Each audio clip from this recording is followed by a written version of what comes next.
Let's try that again, shall we? Welcome to the United Devil channel. Hope we're all doing extremely well today. Just having to adjust my camera there. Nikarutsu is in the house, absolute legend. And I hope you are doing it really well, my friend. Absolute legend of the chat and a massive, massive supporter to this channel. I'm JB, and if you've never been here before, then welcome.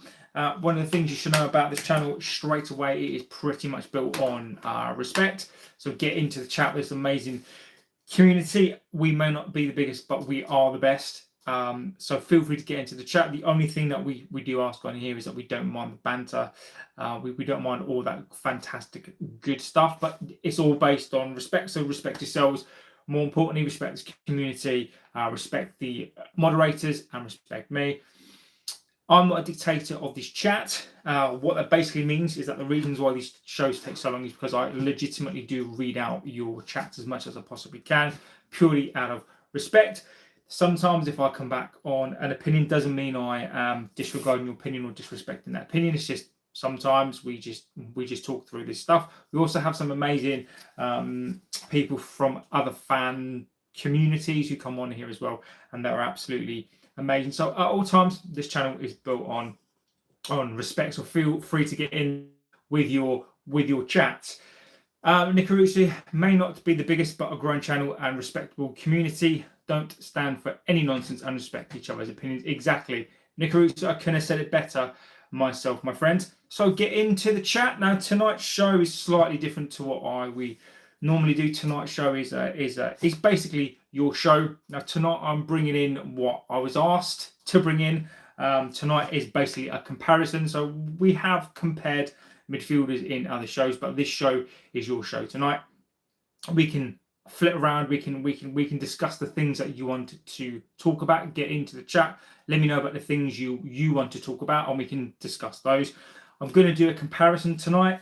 Scott is normally in the house. This is for him tonight, so he's really itching to compare some players. So I thought what would be really interesting tonight, whilst we are going and heading towards and snowballing towards the transfer window, is to discuss and compare some midfielders. Now, I don't know if you're like me.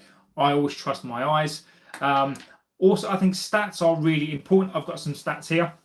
I've got a bunch of stats. I could have them on screen, but the screen's there. So I've got a bunch of stats, and we're going to be comparing Valverde tonight. Now, when I say midfield comparisons and the potential signings that we could make, Valverde is in there as a kind of yardstick for Scott, who comes on here, who's obsessed by him. So I think it's going to be really interesting to compare what some people will say is probably one of the best in his position. And we're going to compare it to Baleba, we're going to compare it to Anderson, we're going to compare it to Stiller. We've got Wharton on here as well, and Anderson as well. So we're going to get into it tonight, and we're going to talk through these, get in your opinions. I'm going to start off with this. As I said on this afternoon's show, one of the things that I've started to see being bandied around and being discussed is United for the Premier League. Can we get into a challenge for the title? Now, Michael van der Walt says, all the way from South Africa, subscribe, mate. Absolutely amazing, and welcome to the show, my friend. I hope you are absolutely doing well today. We are building up an international community on here, Michael, and you are welcome, and absolutely thank you for the sub as well, mate. It really means a lot.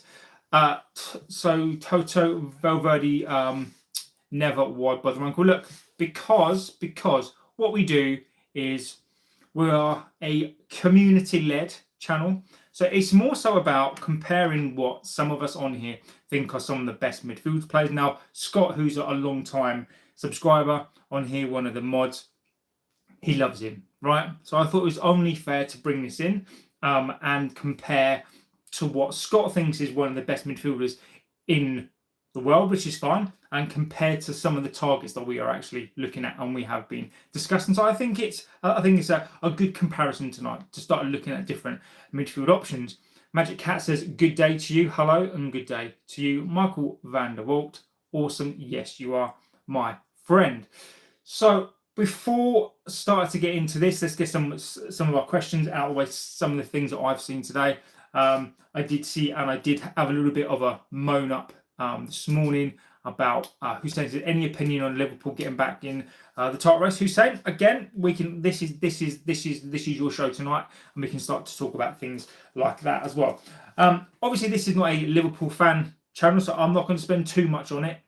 But just out of respect for some of the people that we have on here, we've got somebody called Wayne on here who's an absolute legend. Bonker says hello Bonker. That's a great name. Look, at the moment, Danny B, legend of the chat, exactly, give that like button a hit. It's free, doesn't cost you a single thing, and it genuinely helps the channel out more than you could ever know. To suggest that Liverpool at the moment, big up to Danny B, to suggest that Liverpool at the moment are out of the title race, I get it, 100%. Now, somebody did make a good comment on here and basically said, if I consider United in a title race, or people consider them to be in a race, then if people consider Liverpool to be in a title race, then surely we should consider ourselves in that race. Now, I find that very, very ludicrous. And I'll go into why I moaned up this morning on that, because I think that some channels are starting to put stuff out there that I think are bordering on clickbait, and I expect better of them. Nicholas is right. I think it's too early to write anybody off. It's too early to say that somebody's going to win the title. Now, yes, we can all predict that Arsenal are probably going to be there or thereabouts. City are probably going to be there or thereabouts. Now, Liverpool, they're going through a crisis right now, but to suggest that the champion's not in the title race at the moment, they're not. But it's absolutely easy for them to get back into it, right? So I think that you can't write anybody off out of Arsenal, City, Liverpool. It would be ridiculous. Max Broski says, hi, hello, my friend Winston Churchill, the greatest yo-yo house things going. I'm very well this Tuesday evening. I forget what day it is half the time. Such a busy day. So one of the things that I did see today is I'm not going to try and call it out too much. Liverpool are just having a couple of weeks off. Exactly, Winston, right? They're having a couple of weeks off, but they're still up there, which is ridiculous, right? So the only thing I'm going to say to people is, look, banter's fine and banter's great, right? But if we are seriously writing teams, and what's been apparent to me over the last 2 or 3 years, particularly this season, people don't half jump from opinion to opinion on a weekly basis, right? It is actually quite scary. So I think people need to temper their views. I think people need to temper their expectations about certain teams. But let's see where we are. Brillianto says United winning it. What are we winning? Are we winning the next game? Are we winning the Premier League? Give me your opinions on it. What I want to know, and I'll tell you where this light is absolutely doing my head in. Give me your opinions. Wayne says, if Arsenal win the next couple of games and we're still playing as bad as we are, then it's over. Look, Wayne, I think you probably are. You're probably right. If Liverpool lose the next 4 games, right, then basically they are out of it. Liverpool will then struggle to probably get into the top 4. But I think you're right. Scott is in the house, and just for Scott, we are going to be doing a midfield comparison as asked for by Scott. Max says, is it possible to get university admission from Germany and get a full sponsorship to study and then route for citizenship? Max, why would you want to come here, my friend? Your your country has probably some of the best in terms of jobs, best job security, more taxes, but you get better things for it. I would why would you want to? I would pretty much stay there, my friend. But I have no idea, mate. It's probably possible, Max, but you need to speak to an expert. I'm not an expert in university placement, my friend. Anderson Cooper, don't know. Are you a coach? No, I'm not a coach. Evening, Dino. When he says, would you have Arne Slot as your manager? No. No. I wouldn't, because I'm happy with what we've got. Be Better says, are you into running? Yes, I am. I do actually have a running trainer review video coming out on my other channel. My other channel is there as well, and it's all about that. I've got it's a running and tech channel, and yes, I am a runner. So yeah, just come over on a Slot is playing Eric Ten Hag, but I'd rather have Klopp than Slot. Scott reported for swearing, enjoy your ban. Up the Villa. Honestly, mate. Honestly. Nah. Anyway. Oh,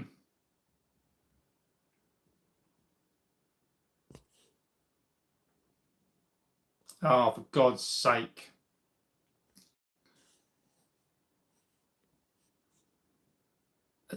Dino, I've accidentally. You should be right, Dino. I think I've accidentally blocked one of your messages. There you go. Sorry, Dino. You should be all right, mate. Dino, let me know and hide you on this channel.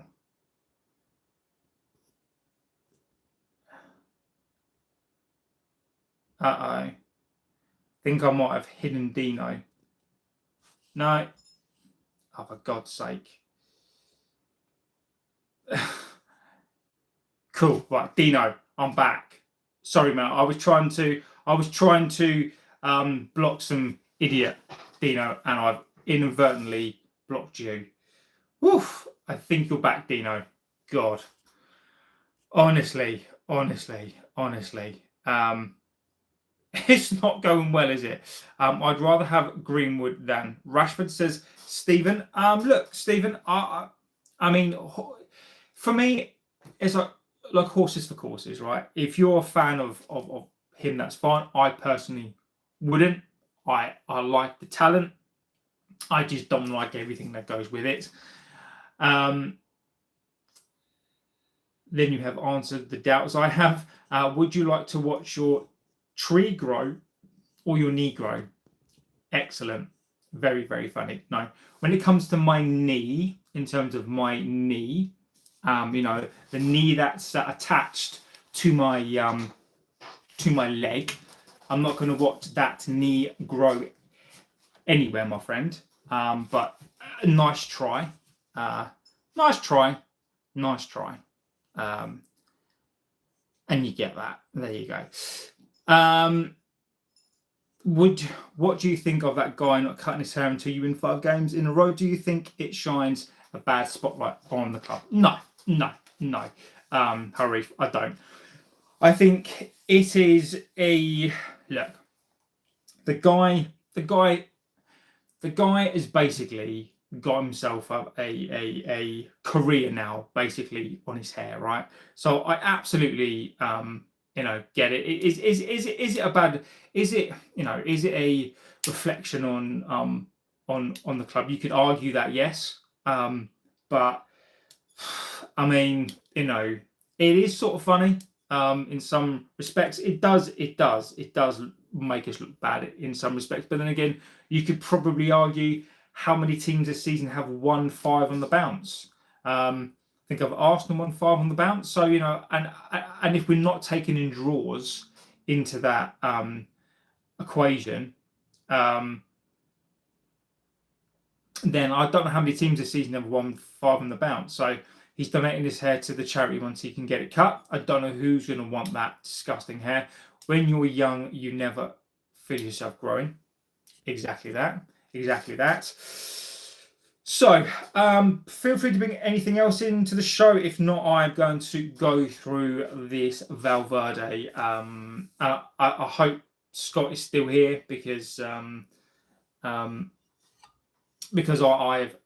fingers crossed up the Villa has not banned Scott from here. So because this pretty much is all thanks to Scott. There you go, legend. So what topics are we discussing tonight? So tonight it's an open forum tonight, but I think what I wanted to do tonight was go through the midfield options. Reece says, where do you see you finishing realistically? Is top 8 a good season? I'll answer that and then we'll go through the scouting reports. So where do I see ourselves finishing? Right now, I'm gonna be the stick in the mud, and I'm gonna say right now, I'm gonna say we're in and around 8th, right? And that is purely based on last season. That's purely based on the 6 games before the last 3. Now, my mind can change from here on in. So with 1 game a week and what I'm seeing at the moment, if I was to judge where we are, so if I was to judge from the last 3 games where I think we would finish, I think with 1 game a week, I think we can make top 6. But I have to be conservative, because the reason why, Rick, I do have to be like that is because we finished 15th last season. The 6 games before this weren't exactly great, and I'm not gonna be one of these fans or one of these people that because we won 3 games on the trot, we're then suddenly gonna be winning the title. Now, one of the things that I was referring to earlier on today was one of the most fucking ludicrous things I've seen from one of the biggest channels this morning, basically discussing whether or not that we can win the league. Sitting outside the stadium today, I'm not going to name names, but if you've seen it, you can see it, discussing or not whether we can win the league. I just think right now, in terms of that clickbait, in terms of jumping on a rhetoric that I don't think this fan base needs right now, to basically have a discussion right now whether or not we can win the league from one of the biggest channels, well, the biggest one, I think is a fucking clickbait, and I think it is probably one of the most stupid things I think they've done. I think at the moment, I think it's irresponsible to produce content like that. I think right now that's not what we need. I'm absolutely all for in supporting this team. I'm absolutely fine with you guys, talking about imagining winning the league. I demand that we win this league every single season. I demand that we get into the Champions League because I want these standards set. But to then suggest that we can win the league after winning 3 games after a year of being total shite, I think is a bit of a step too far. So I think I have to be conservative until we get to Christmas time. Let's get through the next 2 games, then let's get through the next 3 games. Then if we get into a situation by Christmas time, then we are actually in touch and distance of Arsenal, potentially in touch and distance of that top 4, then absolutely at that point, then I will be basically all in, because I think at that point there comes a time where even I'm the most conservative of people will absolutely then admit that we are in a race. But until then, and until I see this consistency, I just can't get on board with that. Not just yet, but you guys feel free to keep that fire burning, because I absolutely want to believe that completely. Wayne says Stevie G was the best midfielder ever. And Wayne, look, I respect that, my friend, being a Liverpool fan. Nick Carucci says Scholesy was better. Obviously, you guys are going to have a little bit of an argument on that one. For me, well, I want us to finish is 6th, but realistically, 8th is a good season. 6th would be a massive overachievement. Dino, I think 6th to 8th would be a good season right now from where we were. But I've got no problem in trying to dare to dream, but I just think that that's for communities like this to dare to dream, not for channels to be spouting crap. Stevie G was nowhere near the best midfielder ever, says Nick. Not even in the Premier League. Then says, I admire home and away kits, but money in Uganda. Got to be top 4, says Rick. Only way we're going to attract top players. Fingers crossed. Rick, look, mate, I so want to be where you are, guys. There's part of me. I've got my head and my heart, right? My head is a logical place saying I know where we were. My heart saying, look, I know where I want to be. Look, and I'm going to support these players. I've got my opinions on these players, this certain players, but right now, this is not the time for me to be bringing negativity in. All I want to do right now is to absolutely support these players, and who knows. Dino says, seems the certain channel you're talking about is producing a lot of content with clickbait headlines and unrealistic predictions. Dino, I agree. I don't watch a lot of what they do, but whenever whenever you are clicking the things, you can't help but see the sort of headlines. I'm not one for having a pop up other channels. It's just this one thing for me is to suggest right now, to even suggest that we're in a race, I think is just ridiculous. Jason says, what do you think of Matthias Cunha? I think Matthias Cunha is a player that we need. He is a United player, and what I mean by that is he an old school, world-class, typical player? No. But what he does do at the moment, he does embody that grit. He does embody what we need. He picks that ball up. He is tenacious. He drives with the ball. He demands the ball. I like what he does. I think he's a fantastic signing. But what I do like is that he's different to what we've got as well. So I really, really like him. Snoopy says, I think the CDM situation needs to be fixed. Casemiro won't be able to play like this later in the season. I agree with you, and we'll come on to that as well. I'd be happy with finishing Champions League spot, but we have to keep focused on keeping consistency results in the league. I totally agree. If we keep that pace of winning, the squad is incomparable, you guys. What do you think of Ruben Amorim? Look, I've said this many, many times, and I will go through it as well, is this. I am managering. I have been for a long time. I am Ruben Amorim. Mostly my reasons for this, and this has been there, before the Grimsby game at the start of the season when we weren't great. The Grimsby game, I've always believed a couple of things. That number one is not the manager; it's these players. To be on the side of the players a little bit, you bring in a manager who plays an entirely different system that we've ever played, and you then expect him to play this back five system with players who've never played it and not giving him his players. And I never understood, how can you judge a manager by not giving him the players that he needs? He needed a brand new squad. He didn't have that. So I've always suggested that I believed he needed time. I believed he was a good coach. And I believe with given time and the right players and given that consistency, I believe that he can do things. Is Amorim the guy? The jury is still up. Just because we've won 3 games, the decisions that he has made and sometimes makes, they baffle me completely. Is he the guy? I hope he is. But we need to just support this team where I'm at now, and let's take one game at a time, and let's see if we can build something. When he says, I think Brian Clough was the toughest and strictest manager in history, he would do some of these players good today. I agree. There are some funny stories about him.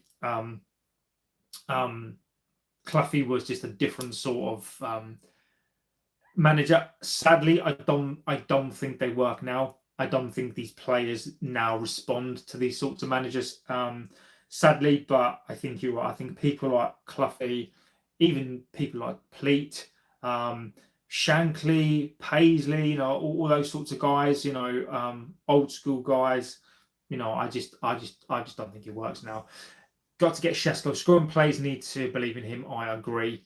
Consolidation now, Amorim, get players believing. Exactly. So let's go through the plays. So this is just an overview and overview using FB Ref. Now there are many stats on there. So I just basically just go for the kind of headline stats, and then we're talking about players who are basically shots, assists, expected assisted goals, shot creation actions. And then you've got your passes attempted, completion, progressive passes, carries, take-ons, and then into that more defensive tackles, interceptions, blocks, and that sort of stuff. So for, I guess, the position that we're really looking at, we could be looking at more of a sort of maybe an attack-minded midfield player. But I think for me, I'm more looking for a traditional CM, maybe more of a defensive-minded centre midfielder.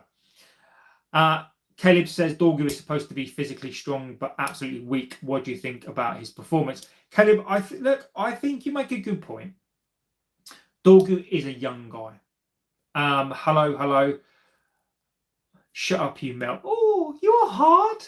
Oh, hello. You're hard. Oh, lovely. I love it. Whatever, mate. Dennis Irvin was a brilliant player. Wayne, he was a fantastic player. Oh, hello. Oh, I think hello. I think somebody needs to go to bed. You're clearly up past your bedtime. So there's so many things I want to say. There's so many things I want to say right now to you. But I'm not going to, because you probably cry. Dorgu is still a raw player, but shows massive signs of amazing. Yeah, no, I'm with you. But Dorgu is a young guy. He's very inconsistent. I think he's going to be a powerful, good player. I do. I really like him. He's a youth player. I think what we need is a more experienced left back who can teach him. So I think Dorgu is I think maybe what we tried to do is maybe buy cheap, hoping that he was going to be this sort of next big thing really, really quickly. I don't think that's going to happen. Dorgu, right now, I think he can probably be anything he wants to be. I suspect Dorgu may end up just being a squad player. He may well be a very, very good squad player. But I think right now, I think he's very, very young. I don't think his performances have been brilliant. I do like his physicality. I do like his pace, his recovery pace. But I think where he doesn't shine at the moment is crossing in the box. He was very, very good in pre-season, by the way. I'm just hoping, give him another year, and because he's not been here a year yet, give him another year, and I think that he will start to improve. So I think there's plenty of talent there. I just think he just needs time. Liam says that's a big forehead. It really isn't. Liam. Hello says, look, guys, look, what's really easy to do is just get rid of you. I like to give people a chance. Hello is just gone. So because you're an idiot. Liam, we don't mind banter, but when you're being disrespectful, I'll give you a chance. If you want to continue to be a prat, then you're gone. So more than happily have you engage in this amazing community. But if you don't want to, fuck off. Simple as that. Simple as that, mate. So, Federico Valverde. So this is for you guys who love him, who are FC 26 fans. So, non-penalty goals. So we're talking non-penalty goals per 90, 0.09. Now, when we're talking about this, we do this in percentiles. So the higher the percentile, which basically means if, for example, he's in the 85th percentile. This comparison is throughout all the 5 major leagues of all the players in a similar position. So, for example, if he's in the 99th percentile, that means of every player in all of the top 5 leagues, he is up there. He's pretty much one of the best at that position. Now, what you really want to be looking for is a load of greens. So I'm probably say to you, anything 70 and above is where basically you sort of want these players to be. So Valverde, non-penalty goes 0.09 per game, so the 62nd percentile. Total shots per 90, 1.40, so for that position in the 78th percentile, which is not bad. Assists, 0.18 per 90, which is in the 85th percentile, which again, that is a very, very good stat. Assisted goals, 0.13 in the 76th percentile. Shot creation actions is 2.73 in the 69th percentile. So all solid stats in terms of, he's a midfielder, but very, very good stats in terms of going forward. Nav, then just leave. You don't need to be here. So now this is where, for me, this is more so where we should be looking at midfielders, right? Is in these passes attempted, tackles, etc. Now, Valverde, in terms of passes accepted, we are 65.31, the 85th percentile. Passes completion percentage, 89.6, which is the 89th percentile. Progressive passes, 82nd percentile, 6.46 per game. Progressive carries per game, 1.91, which is 82%. Successful take-ons, 0.38 per game, which is in the 29th percentile, which is not great. Touches in the attacking penalty box, 51 percentile, 1.24. Progressive passes per 90, 2.44 at 70th percentile. So in terms of those passes attempted, passes completion, progressive passes, progressive carries, he's in and around about that 85th percentile. So he is up there. In terms of the tackling, so in terms of tackles, 1.62 per game in the 25th percentile, so not great.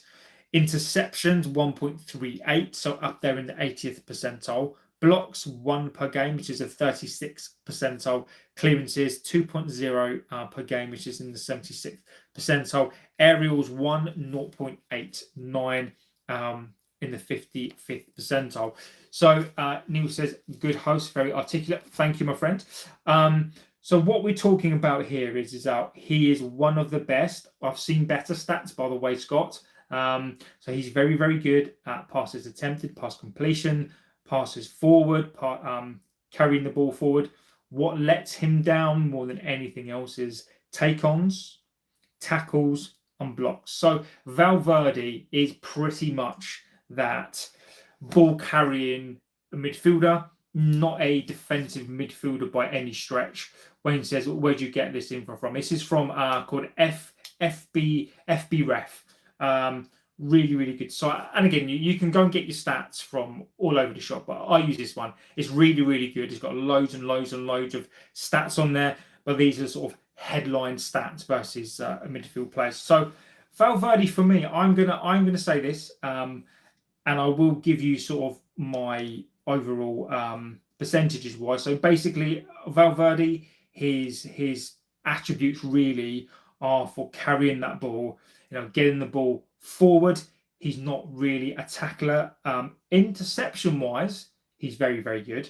But in terms of blocks, aerials, and tackles, he's not an ultra defensive midfielder. But I think the reason why Scott liked him, and I think what he would bring to this game is he'd be very, very good at moving that ball, that central proper centre midfield.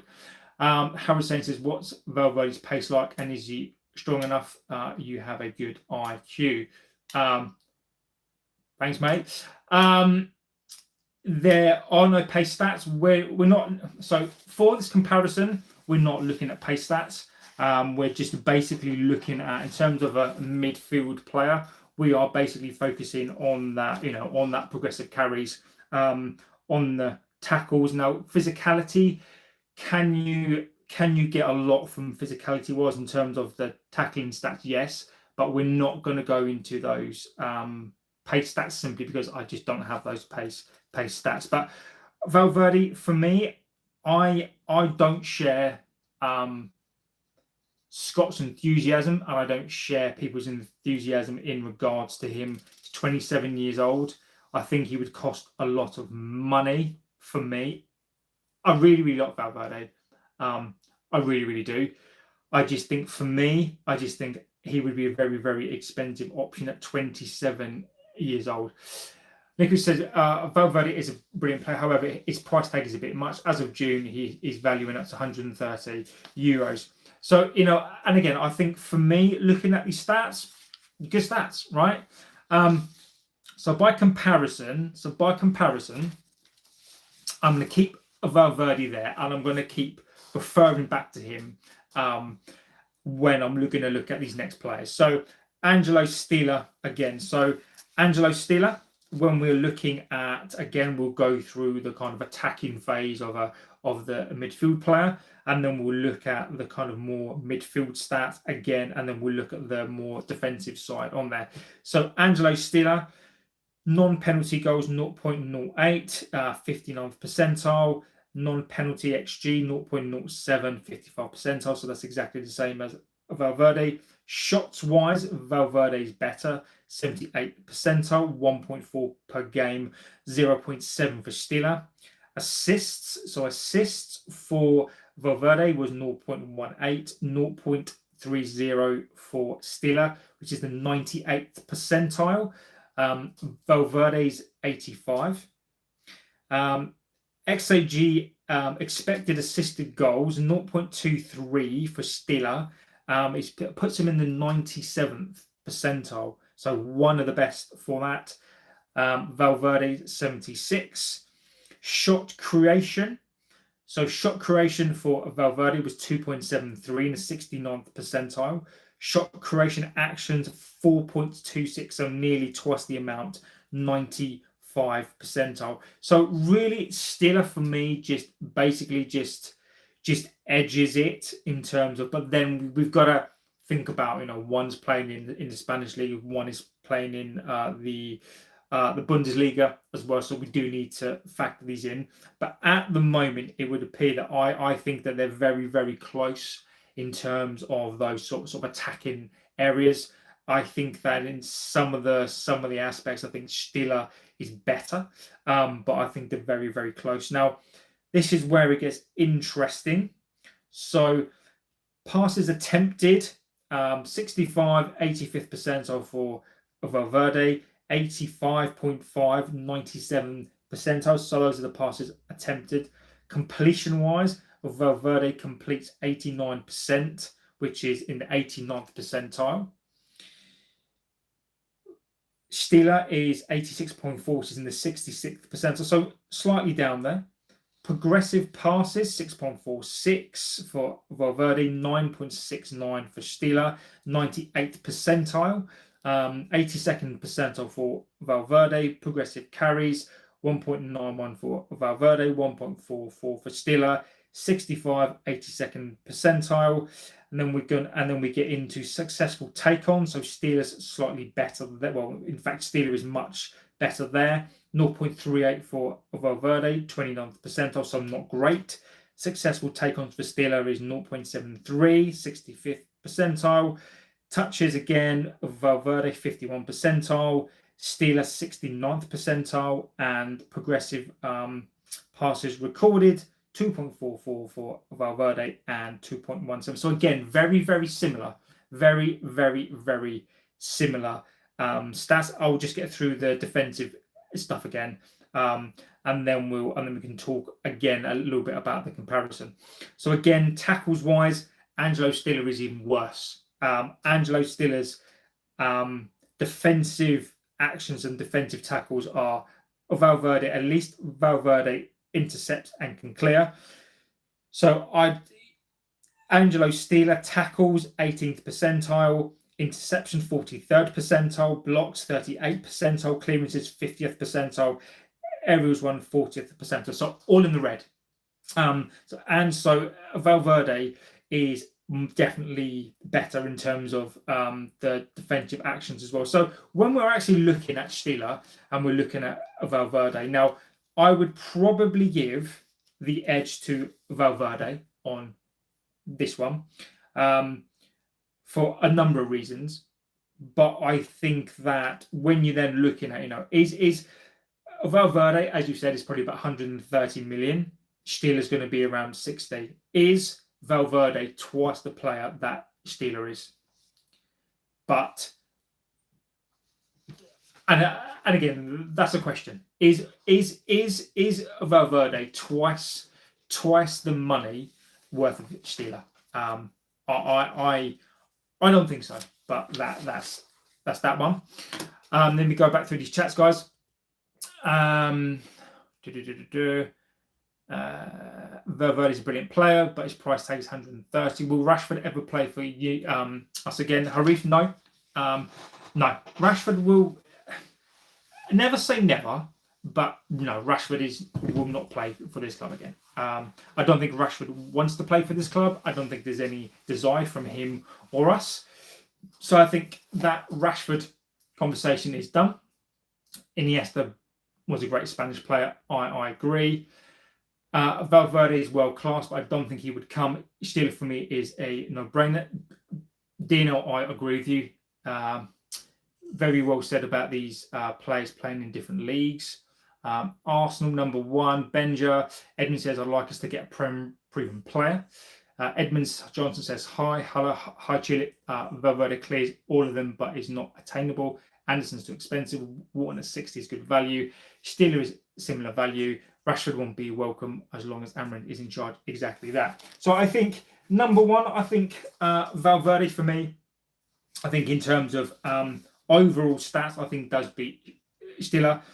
And as I said, I think the thing to remember here is absolutely 100%. We need to take into account the different leagues and the games that they play, because this is not just league form. This is Champions League as well. So this is all of the games that they play.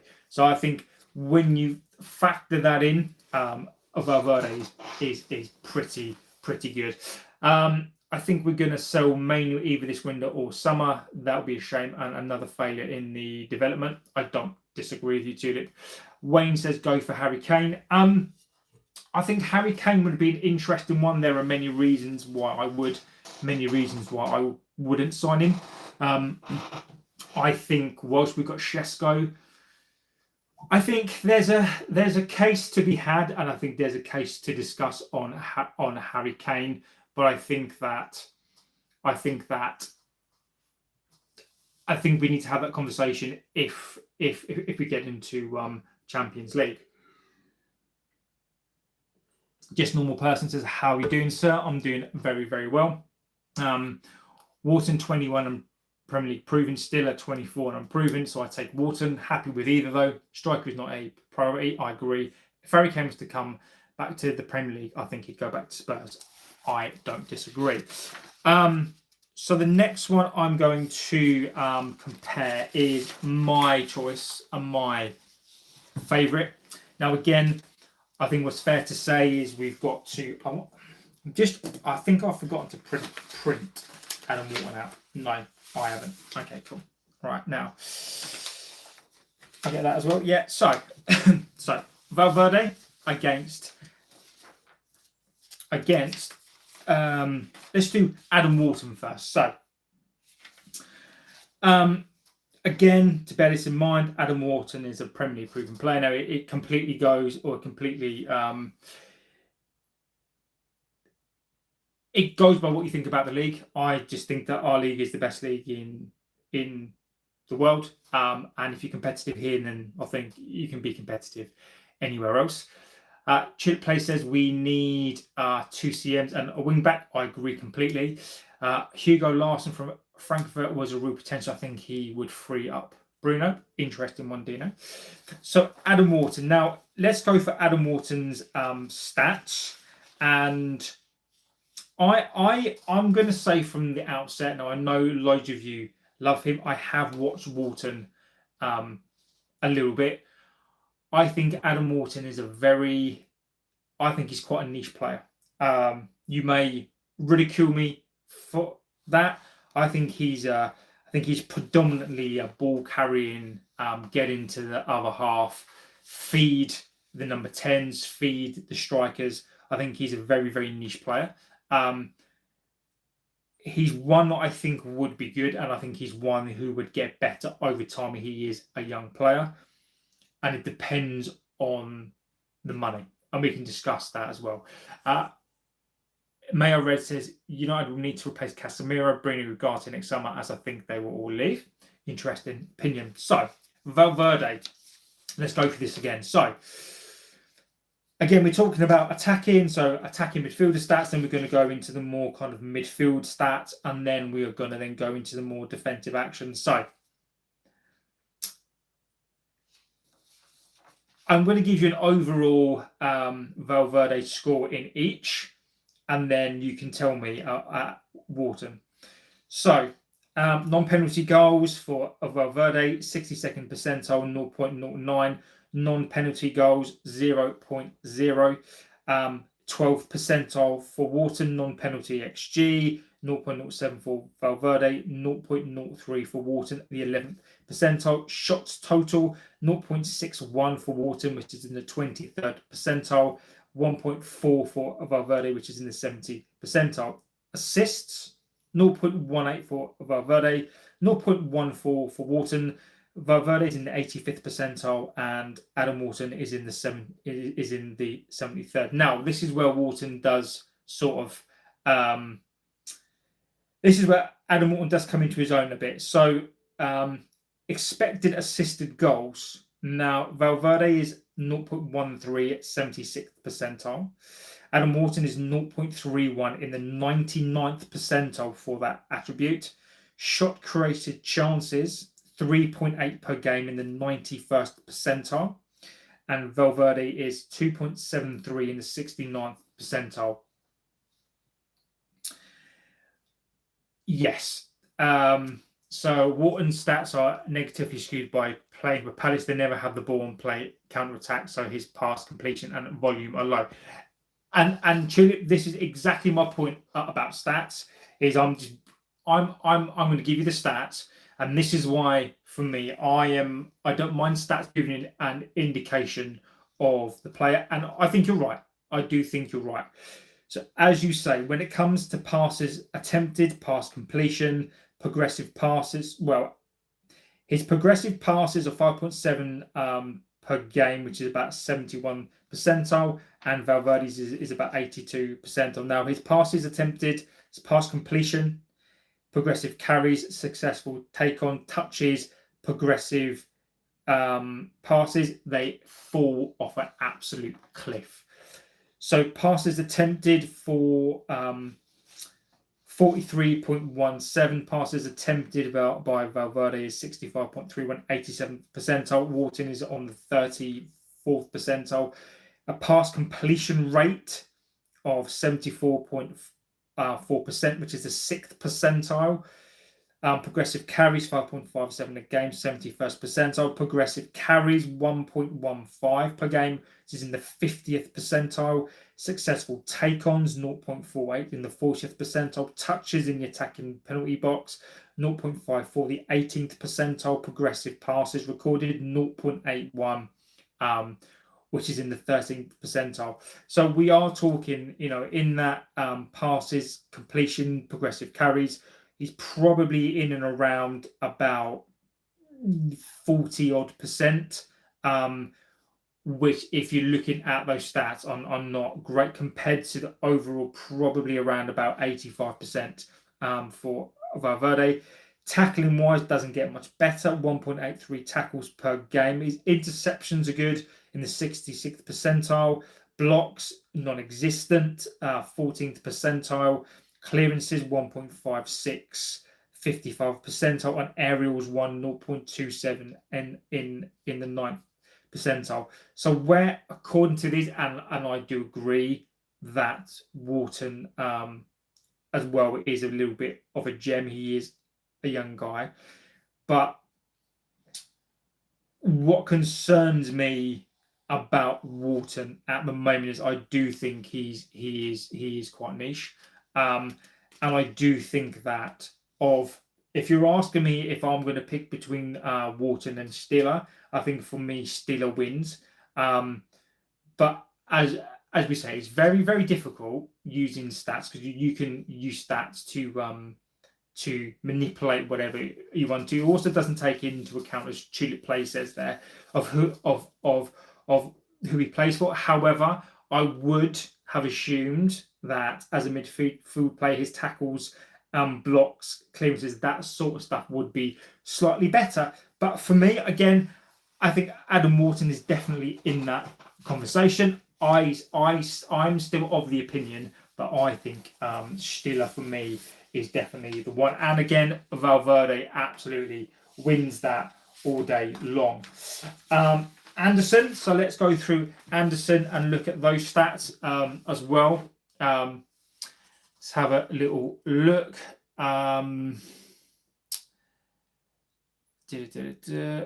Wharton is a hidden gem, doesn't get the same celebrity status as some players, but he's worth a gamble. There's absolutely no way we lose to Forest. They're crap. And Beaumont Conor showing us Prem proving is the way to go. Tulip, I agree with you. Players like Wharton, you need to watch them play to see what they're about. The stats can be deceiving in some instances. Dina, agreed. But this is why I think it's really important to look at these stats. I think it's really important to basically discuss, because as we know, and as I say, and I'll never be a hypocrite, is that Bruno, I believe, is a little bit of a stat padder. And if you believe the stats, then Bruno is the complete best player in the entire world. And hence, that's why, as an indicator for me, it's just really, really interesting to look through these players and absolutely discuss what we think about these players. Now, Wharton, I do agree. I've seen him play a couple of times and I've been very, very impressed. I wouldn't be impressed at a price tag of over £75 million. I think in and around that 60 million is probably about right. And we can then talk about prices and that sort of thing once we've started looking through these stats. So I wanted to go through one more. I wanted to go through Anderson, who would be the one that I would pick. But again, there are caveats to that as well. They were worse under rounds, but I don't underestimate them. New manager back. Sean Dyche doesn't seem like a world-class manager. Personally, I don't go with stats. Valverde plays for Madrid. Imagine he played for Burton Albion, they wouldn't be anywhere close to it. Exactly, and that is exactly it. I think it's really important. This is why we talk about this, right? I think on here, I think it's really important to acknowledge stats. I also think I think we also need to acknowledge the eye test, and this is why these communities are good, is because we can dispel these myths as well, right? I think JB getting either of them, I would say that's a good signing. I don't think we can attain Valverde. First trait we should look at is IQ. We have too many dumb players. Would love Valverde. MUFC Daily Update says, hi, hello my friend. I think reports are saying Wharton is 60 million, which is good value for a young English midfielder with potential. Steeler is a great option to that price. I'm happy with either. Yeah, agreed. So let's go for Elliot Anderson. So again, I will prefix this and just say that one season, doesn't make an amazing player. We all know Baleba. We all know, the season that he had and the money that they were asking for. To go back to Wharton, this is his second season, is it? And to be in a Palace side doing reasonably well. holding his own in that side, 21 years old. I think that I think you're right. I like Anderson, but 100 to 120 million price tag is wild, 100%. Let's go through his stats and let's look how he compares. So, as we said, I'll start comparing them again. So, non-penalty goals, 0.09 for Valverde, 0.06 for Anderson, 44th percentile. Non-penalty XG, 0.07, 0.06 are roughly in around the 50th percentile. Total shots for Valverde, 1.4, 78th percentile. 1.1 for Anderson, 61st percentile. Assists, 0.18 for both, so around about the 85th percentile. Assisted goals, 0.13 for Valverde, 0.13 for Anderson, so again 75th percentile. Shot creation chances, 2.73 for Valverde, 69th percentile, and 3.39 for Anderson at 87th percentile. This is where the stats kind of start to get interesting. So passes attempted, 65.31 per game, 87th percentile for Valverde, 57.04, 71st percentile for Anderson.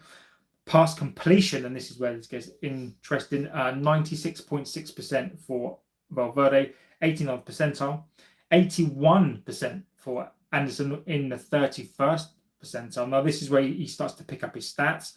Progressive runs, Valverde is 6.46 a game, 6.03 for Anderson, 82nd percentile versus the 77th. Progressive carries, Valverde is better again, 1.91, 1.75. 82nd percentile, 78th percentile. Successive take-ons, Valverde 0.38 per game, 29th percentile. 1.2 for Anderson in the 92nd percentile. Touches in the attacking box, 1.2 for the 51st percentile for Valverde. 2.28 for Anderson in the 85th percentile. Progressive passes recorded, 2.44 for Valverde, 70th percentile. 2.70, 76th percentile. Now this is where Anderson again picks up more stats. So tackles, 1.62 for Valverde, 25th percentile. 2.95 for Anderson, which puts him in the 88th percentile. Interceptions, Valverde's better, 1.381 for Anderson at 50th percentile. Blocks, 1 per game for Valverde, 36th percentile. Blocks for Anderson, 1.31, 64th percentile. Clearances, very, very similar, 75th percentile for each. And aerials, 1.64 for Anderson in the 84th percentile and 0.89 for Valverde.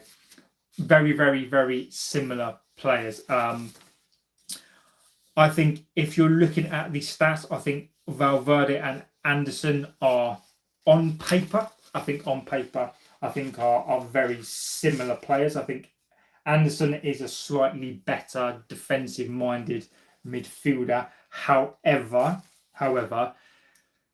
Valverde is clearly the winner. You know, when we're looking at the stats, and I'm glad that Scott's suggested having a headline midfield player. I think what is clear, I think that Valverde is clearly the best or one of the best in that position. Obviously, not every midfielder can be good at every single thing, but I'll go through the chats and then we can start to talk about the prices and the realistic chances of getting these players. I think the market with the price set of Anderson, Chase, I agree, Dino. I think Anderson, but 100 to 120 million is wild. We're no longer linked to Edison, which is a shame. Anderson will get this audition on Saturday, the first 3 p.m. He will Nikarutsu. Chris Blade, we dodged the bullet by splashing 100 on Baleba. I agree. JB, Semenyo thoughts. Rumours seem to be slowly building. I'll come back on that. Get Paul Scholes out of retirement. It worked out well last time. JB, only 14 of Wharton's 44 passes a game are short passes. He has to make difficult passes all the time due to the system and team he plays for this. This is why I combine stats with the eye test. And Tulip, that is exactly it, Tulip. That is exactly it. 130,000%. This is why, for me, I'd go on the eye test. Stats can be skewed, and I agree with you so much. I think stats for context are interesting, but you absolutely cannot beat the eye test. I agree with you so much on that one, and I think this is why you need to not only look at those stats. I know for people who are interested in that sort of thing, but the eye test for me is number one, and the reason for that is Fernandes. Fernandes, again, if you look at those stats, I'm sure he's got some fantastic stats, but if you look at the sort of eye test, for me, it's not great. And for me, Wharton, I think when we're going into the midfield, and let's talk about the prices, Jackie says, I support Rangers to hit 800 passes, 27 shots, 3 on target, and lose 1-0. I love it. This is why we often agree with our football takes, though. Exactly that. I absolutely agree with you as well. Humland as well. Yeah, I will come back on. Let me go through these as well. Wharton for me has that Skulls ping of a diagonal. Support Rangers, yeah. What about Humland at Sporting? Only 26 plays Amorim style. Could be. I agree with that as well. Some only look at stats, some only look at telly. You have to combine the two and add context when you have a full picture. And that's exactly it. This is why it's important to have a logical viewpoint, not only on stats, not only on visual, but you've got to look at patterns of play, looking at, who they're playing with, looking at the teams that they play for as well. So I think when we're looking at these players, so I'm going to ask you guys now, when we're talking about these players, and we're talking about realistic signings, I think we need to. I think we need to. I think Casemiro is probably going to go. In fact, I think he probably will go. I think Manu will be sold. The one for me is Bruno Fernandes. I don't know what happens to Bruno. So I think if Bruno stays, Manu definitely goes. But I think we need two in that midfield pivot. I think we're going to need two. So Jack says, that's the problem with football. Everyone wants to play like Barcelona, Arsenal, and Pep. Exactly that. So I think for me, when we're looking at prices, so for example, of Valverde, he's not gettable, right? But it's just fun to compare one of the best midfielders in the world. JB, for the deeper CM signing, do you want a ball progressor who gets to a forward, or safer metronome who keeps it ticking? And that is a very, very good point. Now, for me, what I want really, and this is probably going to be a more conservative take on it, I would like I think we need a more defence-minded metronome. I think we need somebody who is focused on tackling. I think we need somebody who is high energy. I think we need somebody who is tenacious. I think we need somebody who is a very, very good presser, tackler of the ball, but also is a good pot to get that ball out. For me, Bruno Fernandes, I would have that ball progressor in the Fernandes position. And I've said this time again. What Amorim wants, and again, I've been emailed by people who knows the Amorim system, is that what Amorim wants is these two centre midfield positions, who basically imagine the wing position, but you have that in the centre of the park. He wants two centre midfielders. He wants basically two all-round players. He wants two good tackling, good winners of the ball, good progressors of the ball, tacklers, energy, up and down that pitch, right? Of course they play in their lanes, but they can both come up together. They can both come back together. Not necessarily both box to box, but that sort of both can do a bit of both. He doesn't mind if one is more defensive and one probably stays back a bit more, and one is, as you say, is definitely more that progressive carrier of that ball. I think for me, what we need, we need that. I would probably say a Carrick style, maybe a bit more defensive than a Carrick style, but I want a not a destroyer. I want a hybrid. I want a destroyer who can actually pass the ball. I want a destroyer who can mop everything up, sit in front of those, not necessarily sit in front of those three, but he's definitely more of a defensive minded. That can pick up the ball, can run back, tenacious, tackles, headers, wins that ball back. Effectively like a Kante style of player, but can pass the ball. That is what I would like.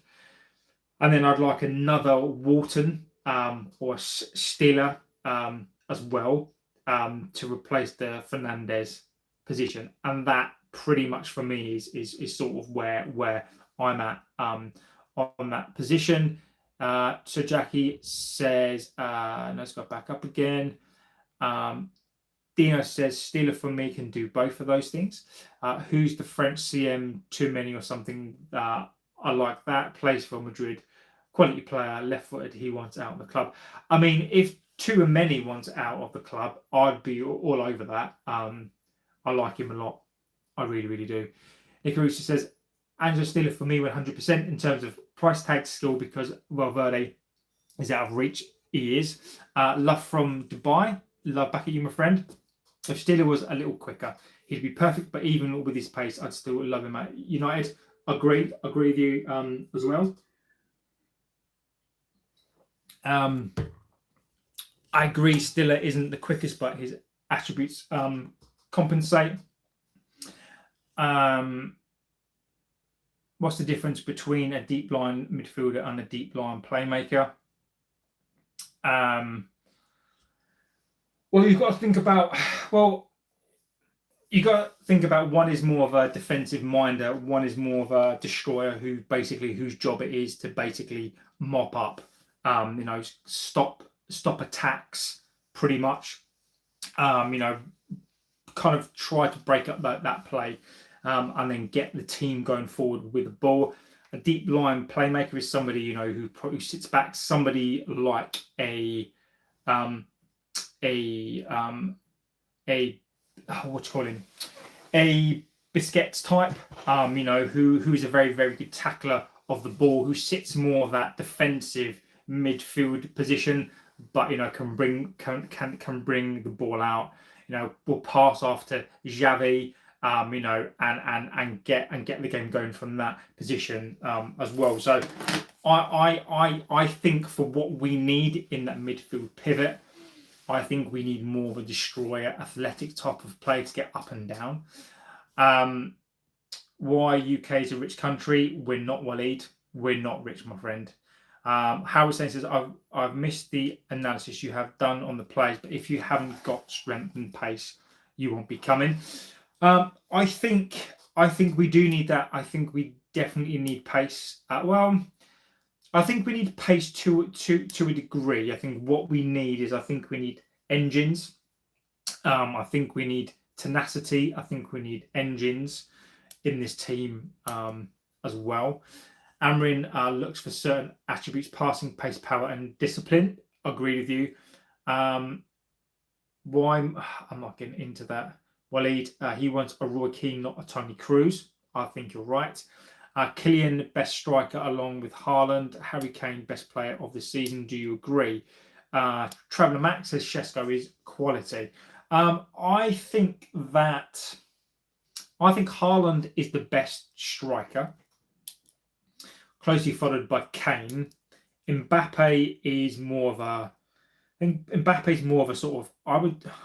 I think Mbappe is a forward.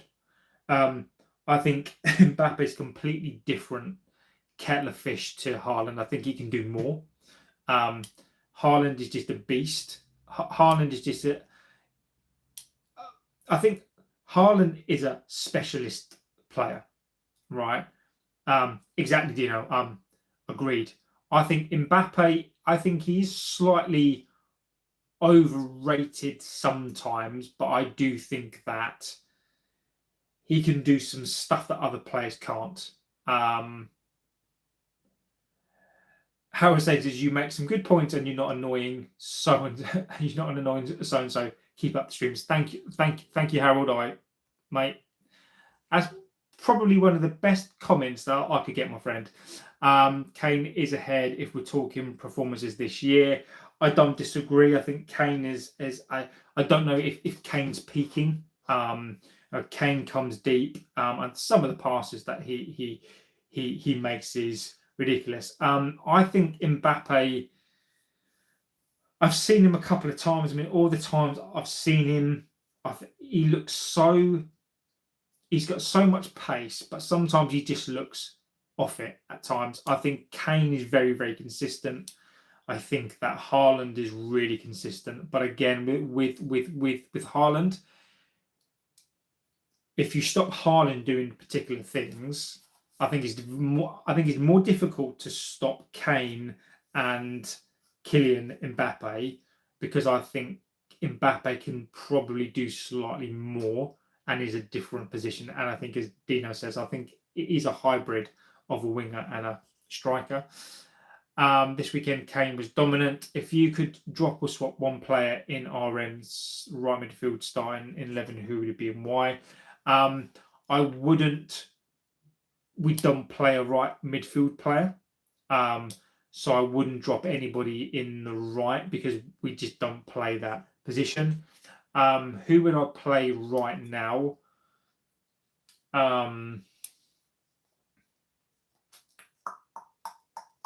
That's a good question. I would probably go and get a midfield player. Valverde obviously strikes to mind. I would 9 times out of 10, what I would do is I would take out Fernandes if he's playing in that 10, and I think we need another midfielder in there. I'd probably go for Valverde, probably go for Stiller, Anderson in there, because I just think we need more of that midfield prowess in there. I think we need somebody who's a proper midfielder in there. We don't play right midfield, so I would go for a midfielder. Anderson, I think, probably would be the one this season as an all-round midfielder, because I think that's what we need in there. Mbappe is like Henry. Haaland is more of an Alan Shearer. Mbappe is consistent as my gut in the morning. Nice. Nicarucci says Kane has certainly thrived at Bayern, but would he have done as well if he'd played for a different German team? That's a very, very good point. Question though, thing is with Kane, would he be performing like this if he was in the Premier League?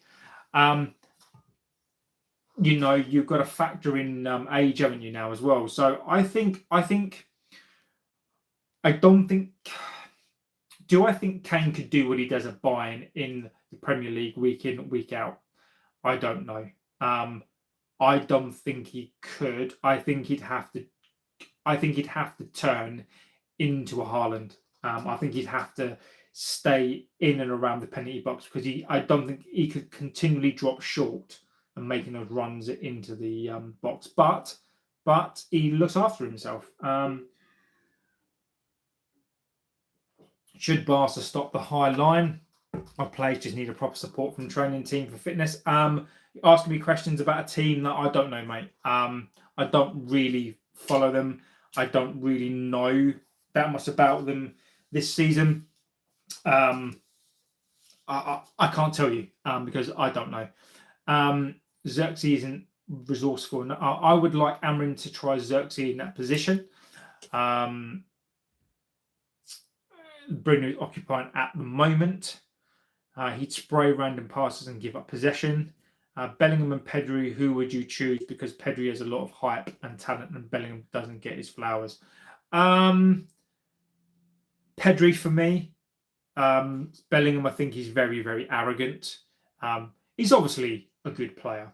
There is no doubt for me that he's a good player, but I think he comes across as being a very, very arrogant player. I like Pedri more, but people pick and choose.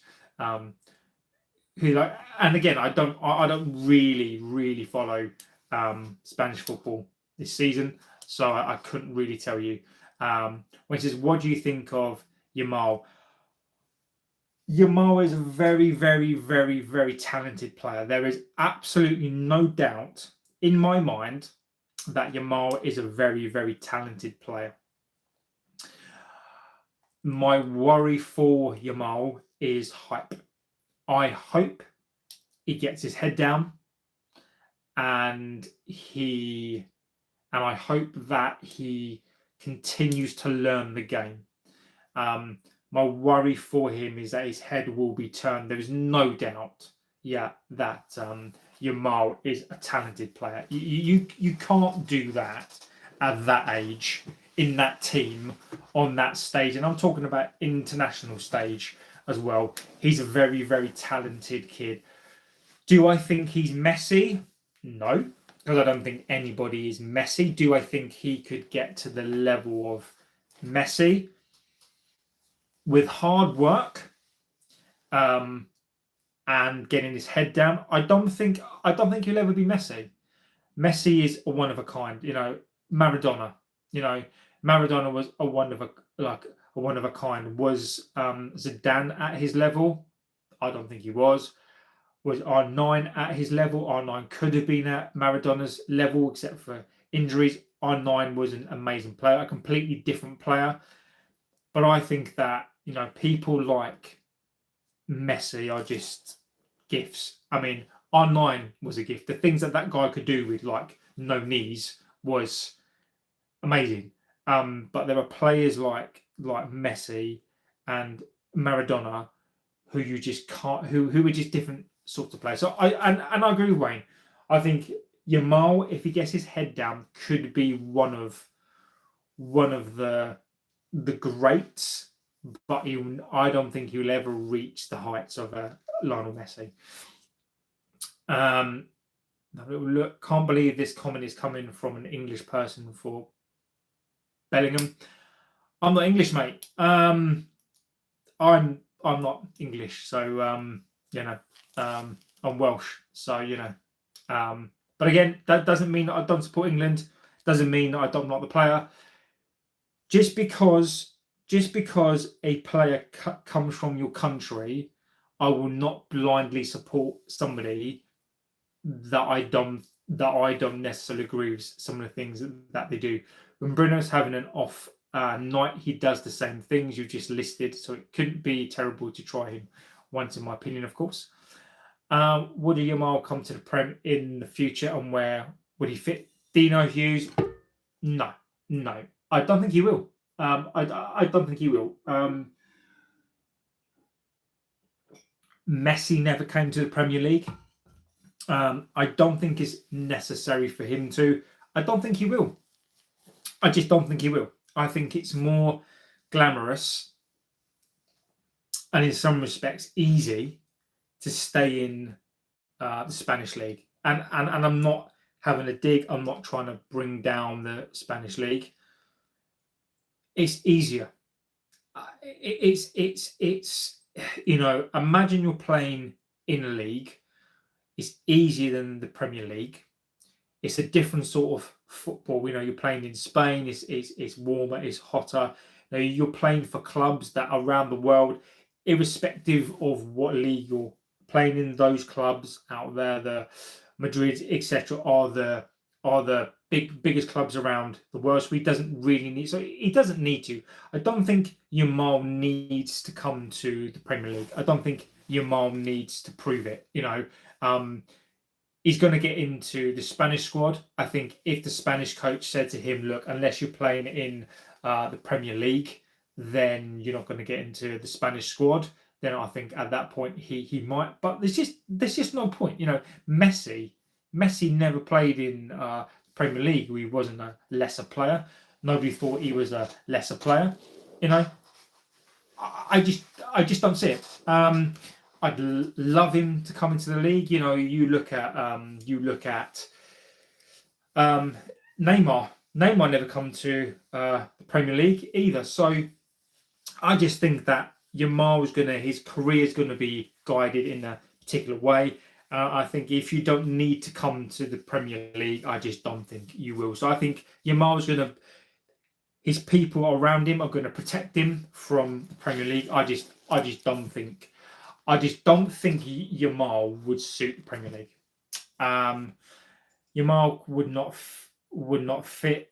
Fella would be injured second match of the season. To me, Messi is the GOAT. Can't see Yamal ever come to the Premier League. Yamal might have an attitude problem. Harold, I don't disagree. Thoughts on Xabi as a manager till now? What improvements do you think he can be made in terms of lineups? Because he keeps starting. Look, I can't have an opinion on Madrid because I don't support them. I don't know. I know their team. You know, I know their players, but I just can't have an opinion on that because I'm not close enough.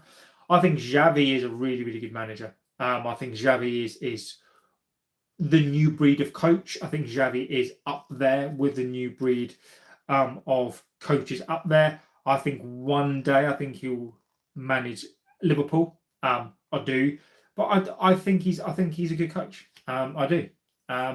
Traveller Max says definitely does have an attitude problem. Another Vinicius Jr. Harry says you must love Giggs then. I wouldn't say I love Giggs as a player. Yes, 100%. Giggsy was my hero. Well, actually, my hero when I was a kid was Mark Hughes. Mark Hughes was my hero. Very, very fond of Giggsy as a player. Absolutely loved him as a player. Mark Hughes was my hero. Giggsy, great player. As a person, not so much. But yeah, Giggsy was a legend on the pitch. Howard says, if United turn into a force they could do, I think they'll make a big signing next season. You never know. Yamal and co.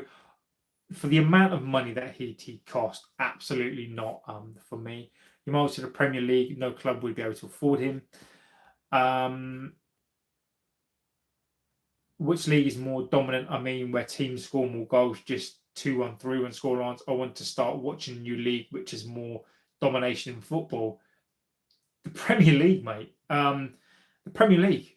I mean, if you already watch the Premier League, I think that is the best league in the world. It really depends, really, on what you're looking for.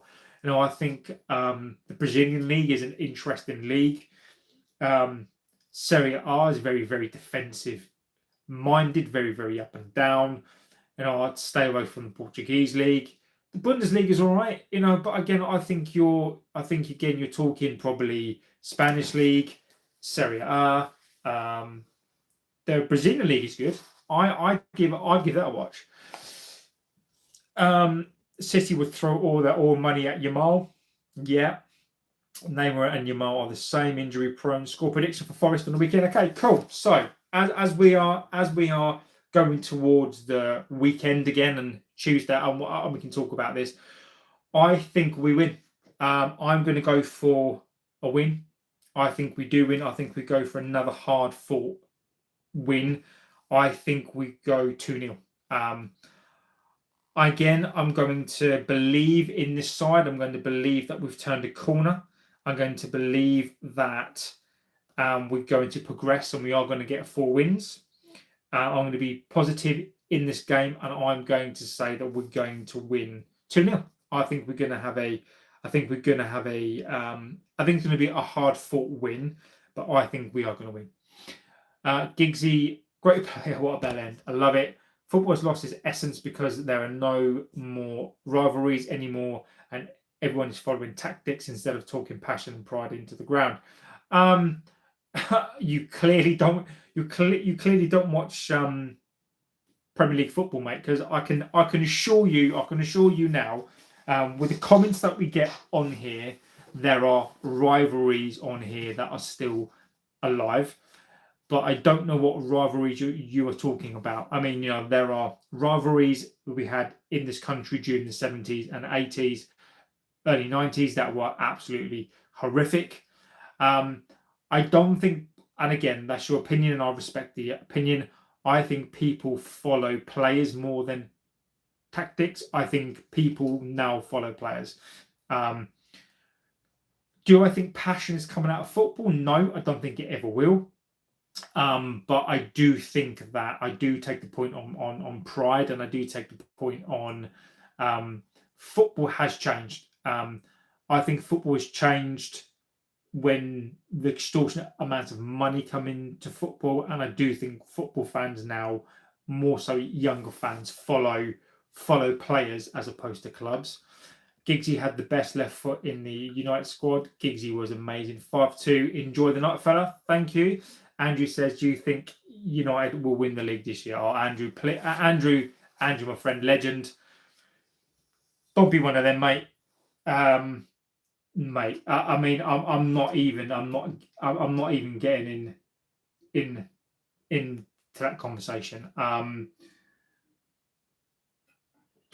I've already had a little bit of a moan up about certain channels already, the biggest ones, or already spouting that bollocks, and I'm not calling your I'm not calling you out, mate. I'm just saying that I've already seen this bollocks already, and I think that people will use this to beat fans up with. They will, imagine scenario, we lose on the weekend. Imagine that. And then my gripe today, the biggest channel talking about us winning the fucking league, right? Imagine you're going to have these young kids or young people watching that, giving them this idea, and then we go and lose the very next game, and they're going to get butchered. They're going to get tortured. So I look. I think we save that talk until February, March time. If United are still consistent, I will more than happily get into a conversation. I'll more than happily get into that. But for me right now to suggest that we're winning a league or even have a chance, I think that's a conversation I think we need to park.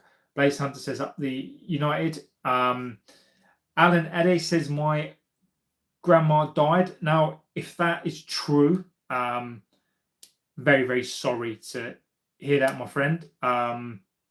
It's awful. My condolences are with you and your family, of course. Yeah, I think it's awful. I hope you're okay. Liverpool fans are welcome on here as well, my friend. I remember when my gran died, and it was absolutely horrific. So I completely feel your pain. So, Alan, I really hope you're okay. And thank you for being here, mate. I mean, it is horrific. So, yeah, I do hope, and I mean this because I know what it feels like. I know how it felt when my nan died. I hope that you're okay, my friend. Harold says, Yamal might not even finish a season in the Prem. He would have to strengthen. Some players are scared to come to the Premier League. Look at Vert. United win. Come on, the boys. Sorry to hear, mate, about your grandma. Exactly. We all feel badly for you, mate. Argentina, the league, just watch the crowd. Is crazy. It's passionate. Agreed, Dino. I started watching football just a year ago, and I just watch La Liga. Watch the Premier League. Watch the Premier League, mate. Nick said that's a good prediction for Saturday, but I say 2-1. It will be a close game. If we start fast, 2-0. Notts Forest will be trembling. I reckon they'll brick it and lose it 3-0. Harold, I love it. Football is all about money. It is. Dino says the clickbait stand. I'm starting to agree with you. I'm new to football and currently follow Madrid. I am starting to watch United now. Is it okay to support two clubs from two different leagues, or will it be no? Look, mate, football is one of those things you can do whatever you like. I am not the sort of person who will judge you and say, mate, if you just like football and you just like certain players, then that's fine.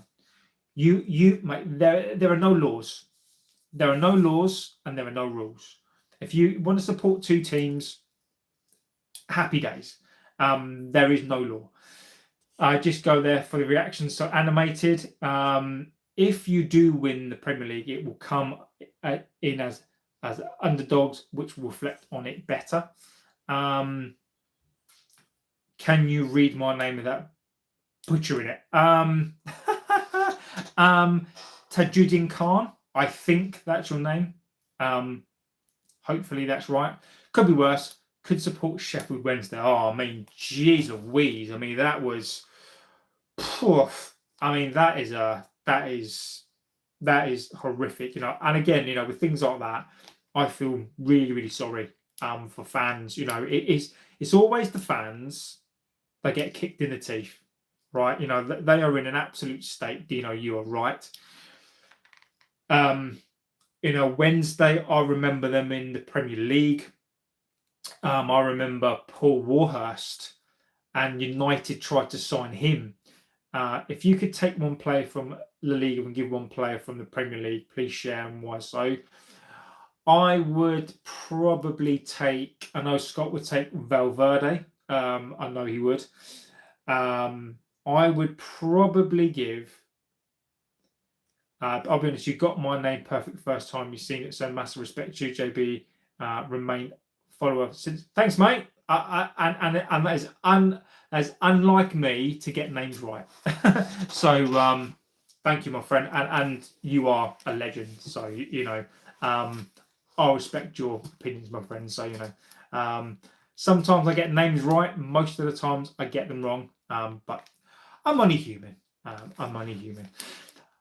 Dino says Sleeping Giant that has been stripped. It is atrocious. You know, I remember, as I say, I remember Premier League early days. You know, I remember teams like Sheffield Wednesday, Coventry, Swindon were in there, but they weren't particularly big. Ipswich were in there as well. Just trying to think who else. 90s Wednesday, loved those games. They were brilliant. Sheffield Wednesday were absolutely brilliant. Mummy, yes, I do. I remember you. Of course, I do. I'm pretty good at remembering the names that come up. What Liverpool player would you pick and put him in the United midfield? Put him in the shirt. If I could pick any player right now, I would probably pick. I'd probably go Szoboszlai because I think Gakpo would probably be the one who's your player in form, and I think he's probably your best player. But I think that for me wouldn't fit into our side. Ekitike, it would either be Ekitike or Szoboszlai, because I think we need that sort of midfield player in there. So I would go Szoboszlai. What is your greatest match you remember from the 20s or 30s? Something that gave you goosebumps?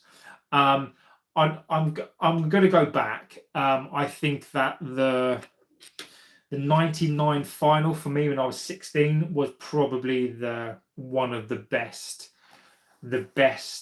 feelings, the best games. One of the best games from my 20s, and it's you can shoot me, is the Istanbul night, Liverpool, AC Milan, when they come back into it. I thought that was a fantastic match. I loved that match. I thought that was fantastic. When we beat Chelsea to the Champions League, that was amazing as well. So many memories, but I think my greatest match was definitely the 99 final. Off topic, but what game's sitting in the N64 up there? FIFA 99 is currently sat in there, and in a cupboard down there is GoldenEye, Banjo-Kazooie, Perfect Dark, some NFL game. Dino, who says Kirkez, I think that's a good shout. Thoughts on Gyökeres? I think he's the next big thing. I just have this feeling he needs some time. Wayne says McAllister. I would go Robbo. I heard this brilliant thing. So Gyökeres, somebody described Gyökeres as looking like he's running in jeans. Gyökeres, I don't know. I'm glad that we've gone for Šeško. I am pretty glad. Gyökeres, even though he scored a couple of goals, I don't think he's looked particularly great. I don't know what it is. And I'm sure he'll come good. I'm sure he'll be great. But all I'm going to say on that is that Gyökeres doesn't have time. He's 27 years old. He's 60 million, 65 million. They bought him for the finished striker. There's no resale. So he hasn't got time. Gyökeres has to start doing it now. So I do think he'll come good. But Gyökeres, I'm pretty pleased that we didn't sign him. My brother said Spurs going to win the Champions League, but he is a Birmingham fan. I think your brother might have bumped his head. Spurs ain't winning the Champions League. Mystical Red says, hi, hello, my friend. Dino says, he's a good player, but I don't see the hype right now. Don't watch a certain channel because they think he's the best thing since sliced bread. Would you take Rodrigo from Madrid? Yeah. I would. Gyökeres, Nikarutsu says, Gyökeres has never played in the top 5 leagues, so he was a risky signing. I agree with that. I agree, but the funniest thing was that somebody said Gyökeres looks like he's running around in jeans. That cracked me up. Ronaldo could show some of the United players how it's done. Even at 40 years old, 100%. He absolutely could do. Can you sing the Šeško chant? No, because if I decided to sing the Šeško chant, my channel would instantly be banned, and I'd be banned as well. He struggled at commentary, says enough. And Dino is very, very different. It's very, very different playing in the Portuguese league. Wayne says Champers. Champers! Why? Because I can't sing.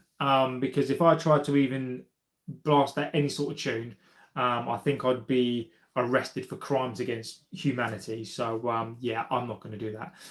If Slot loses any of the next 4 matches, then there will be talks he should be sacked. I think Slot should have a lot of money in the bank, but I do acknowledge the fact that football is a results-based business, and when you get a manager and you give him all that sorts of money, you need results. I think the only way Liverpool sack Slot is if they can get Klopp back.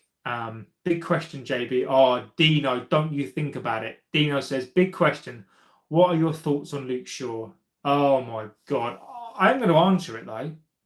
I'm going to answer it. Still, it is the perfect Bruno replacement if he goes next summer, but not the perfect Bruno partner because of the lack of speed and defensive intensity. Ideally, we get Stiller and Nemcha from Dortmund. I like that, Tulip. They won't sack Slot. Thoughts on Liverpool last 5 matches? What do you think went wrong? Ask Wayne on that one. Wayne is more of a Liverpool expert than me. I just think they're taking time. I think they're taking time to bed in. I think that the biggest mistake that Liverpool made this season was not getting another defender. I think they should have gone all out on that. They've signed a player. They've signed Wirtz on massive, massive money, so the pressure is on him. I don't think the balance is quite right. I think Salah might be coming to the end. Isak is not firing. So I think there are plenty of reasons. And it's that hangover.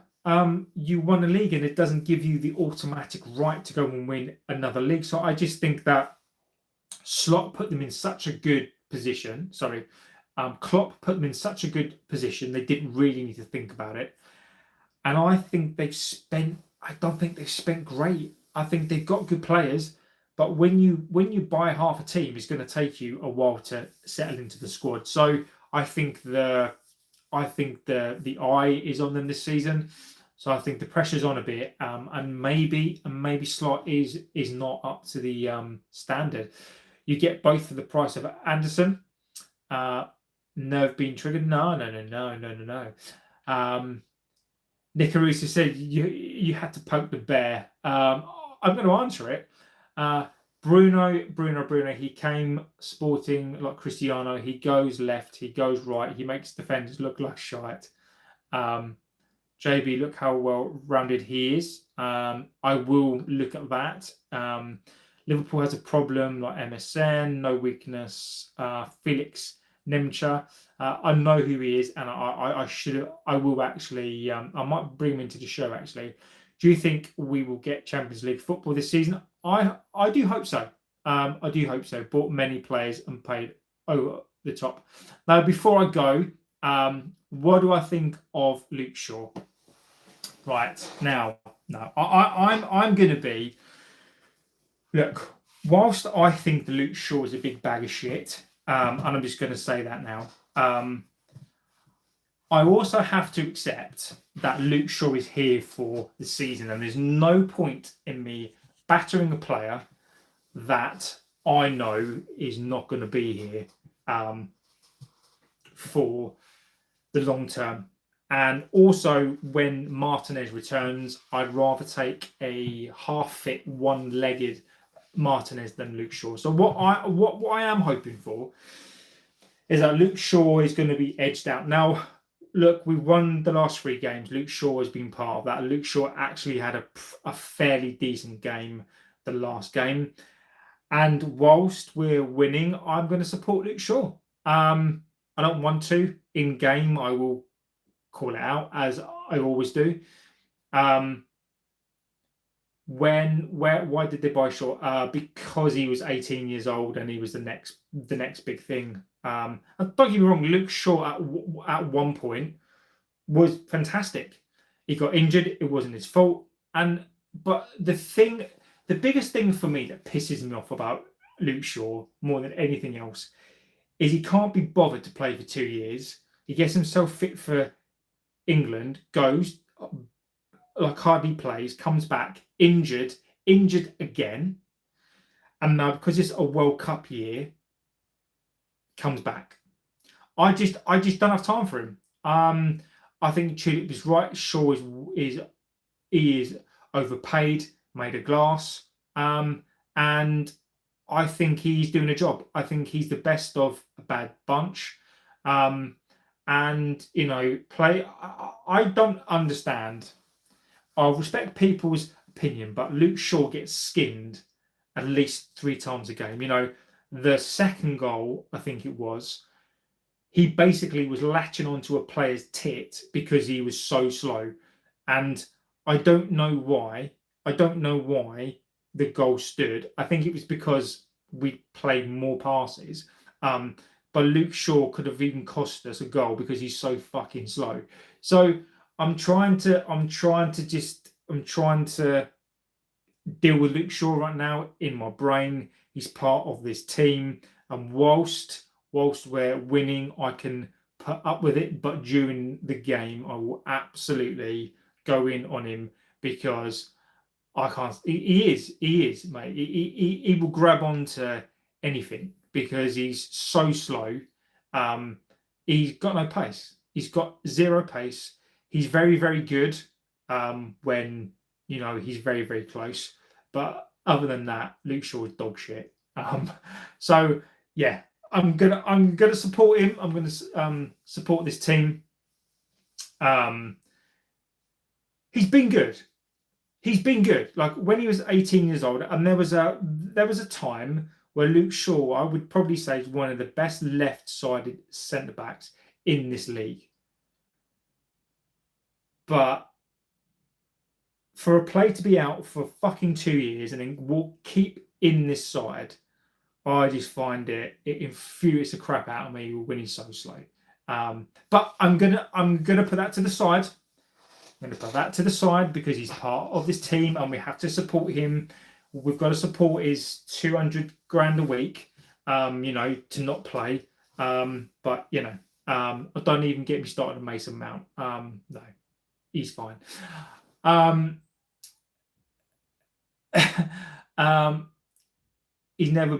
He's been good pre-leg break. Exactly. Luke Shaw, the titty suck, mate. That guy will grab onto any part of your body because he's so slow. The only problem when players get injured, some clubs don't rest them enough and they end up with a worse injury. Nico let it out, JB, the passion and good. Now you've got that out of your system. How do I feel? I feel great. I feel better. It's always good, to have a little bit of a rant. That was a bit harsh, but a valid point you made. JB, if Casemiro halves his wages, would you give him a year's extension? I'm going to say this, and I'm going to say yes. Not half his wages. He would need to go down to about 120k a week. I think as a midfield destroyer, right? As a midfield destroyer and in that pivot, when the pivot is open, Casemiro is crap. When Casemiro has to run in that pivot, he's awful. But when we're compact and he's in that defensive midfield position as a disruptive player, all day long. I'd keep him for another year, but he'd have to be on like 100 grand. Exactly. But for me, anything like 150k for Casemiro, no. For the experience, I'd keep him. But for 150k a week, no chance. But don't rule it out. Because there is talk of an extension for Casemiro. So I think you'd be surprised. I think he'd get 120k in Saudi if it's free. Maybe he'd get it at another La Liga club. I don't know. Chip places. I think we could sell Bruno and Ugarte, re-sign Casemiro on half the wages, and then sign a top CM. But we need two. I wouldn't be against that. CM is clearly the weakness area. It is. I completely agree. I think Manu might go as well. Do you think? Wayne says, do you think that we will finish above City? Anything's possible. Anything's possible. I really don't know, mate. Initially, I was drawn to say no, but I just don't know. We've got one game a week, and the more results we get, the closer to Christmas that we get, the more that I will believe in this team. So if we beat Forest, if we beat Spurs, we come back and we win a couple of those games, I'm going to start believing. So I think right now I would hazard an educated guess and say probably not. But anything's possible. Dino says Ugarte, though, is such a disappointment. Was really looking forward to when he signed. Me too. I think he's going to go. Ugarte can't pass a parcel. If he gave his legs to Casemiro, he would be dominating games. Nick Caruso says that January's only around the corner. I hope so. We have a CDM lined up. That's on our wish list. I think that's Gallagher. I think Gallagher for me on loan, I think would be an all-round good signing. Not very expensive, I think, on loan, and I'd be happy with that. I think he'd be a good signing. I think he's quite robust. I think he's quite tenacious. I think he's relatively quick, and I think he'll be able. If we want to sustain a European charge, we need to get midfielders in. Adonai Yamin says, who's the best player other than Bruno? Right now, I don't think Bruno is the best player. I think Mbumo is our best player, followed by Delict. Probably you could argue Ahmad in that as well, Cunha. So I don't think Bruno is our best player right now. You could argue Mbumo, you could argue Delict, you could argue Ahmad, Cunha. If they do finish above City, you can go out and paint the town red. If we finish above them, I just don't know. I just don't know. I'd love to do something.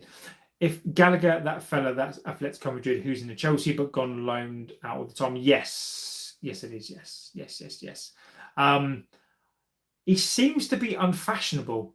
I like him. I mean, his stats are pretty good. I've got his stats here actually. If we're looking at Conor Gallagher's stats, right, and I'm gonna do a quick comparison before we go. And again, this is to bear in mind that Spanish league stats, right? So if we're looking at, let's go through non-penalty goals again. So per 90, Valverde is 0.09, Conor Gallagher is 0.14, 82%, so higher. Non-penalty chances, 0.07 for Valverde. 0.14 puts him in the 85th percentile compared to Valverde's 55. Shots total, 1.4 for Valverde, 1.33 for Conor Gallagher, 74, 78 percentile. Assists, 0.18 for Valverde, 0.19 for Conor Gallagher, 87th percentile, higher than 85 for Valverde. This is where it kind of goes down a little bit. Assisted goals, 0.13 for Valverde, 0.08, which puts him quite low down. Shot creating action, 2.73 for Valverde, 69th percentile, and 1.85 for Conor, 37th percentile. So this is where Conor kind of starts to show his midfield. Is passes attempted, 65 for Valverde, 85th percentile, 48 for Conor Gallagher in the 48th percentile. Passes completion, 89% for Valverde, 87% for Conor. Progressive passes, 6.46 for Valverde, 3.84. Now, progressive carries, 1.85, 0.95 for take-ons.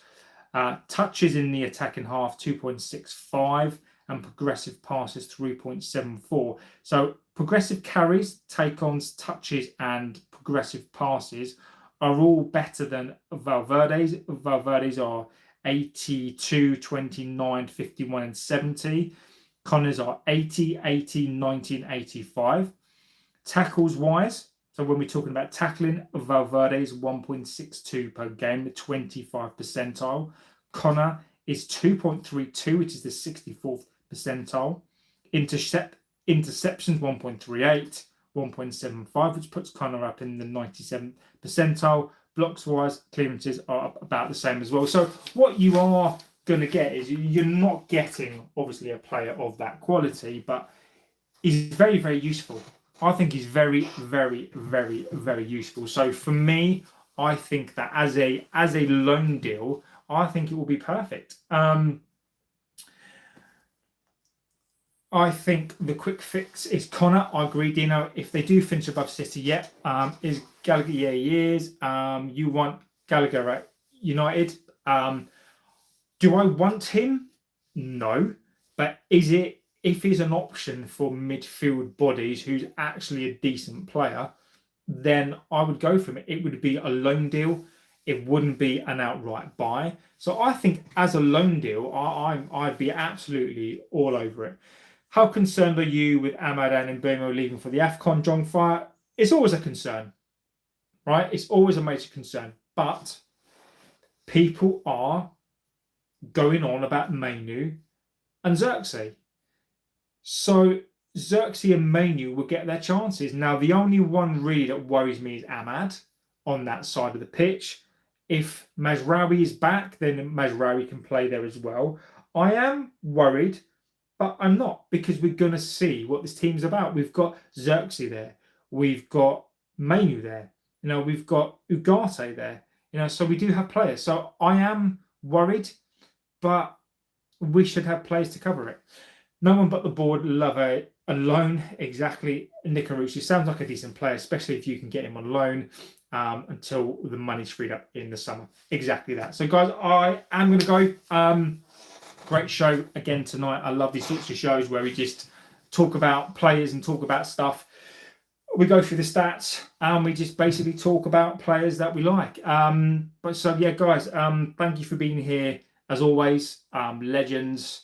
The support that you give to the channel. Nick Arusi today, you guys come on here, you comment,